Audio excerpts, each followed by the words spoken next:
My narcissistic mother hits on all of my boyfriends because she thinks I don't deserve to have a handsome man. My name is Sophie, and I need to tell you something that's been eating at me for years. Growing up, my mom wasn't the type to nurture or protect. Instead, she competed with me like I was her rival. When I was 14, she'd make comments about how cute my crush was and then ask him to carry her groceries. At 16, when a boy called our house phone for me, she'd intercept and talk to him for half an hour, laughing like they were old friends. By the time I was in college, it escalated. She started flirting openly with my boyfriends. At first, I thought I was being paranoid, but then my first serious boyfriend confessed that my mom had sent him late-night texts, calling herself the younger, sexier version of me. I was humiliated, but she brushed it off, saying, "Oh, I was just joking. Don't be so sensitive." The final straw came at 22 when I was dating a guy named Ryan. He was kind, funny, and the first man who made me feel genuinely safe. But one night I walked into my living room and caught my mom sitting way too close to him on the couch, her hand on his knee. I froze. He pulled away, guilty. And then the truth came out. She'd been pursuing him for weeks behind my back. And worse, he hadn't resisted.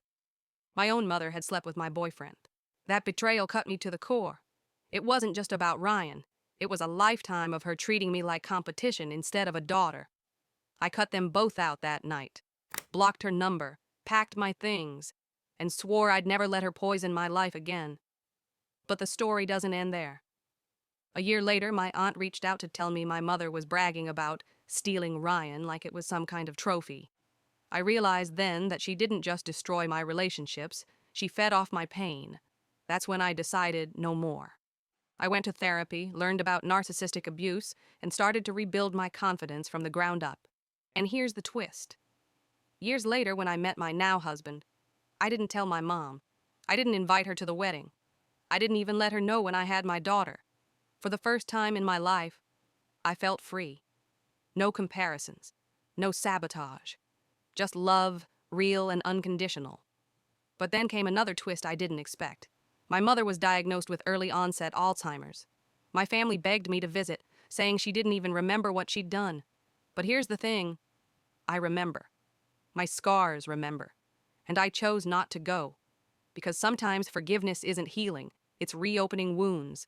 Today, I have a husband who respects me, and a daughter who will grow up knowing a mother's love means protection, not competition. And that, to me, is worth more than any reconciliation. So tell me, if your own mother betrayed you like that, would you ever forgive her? Or would you walk away forever like I did?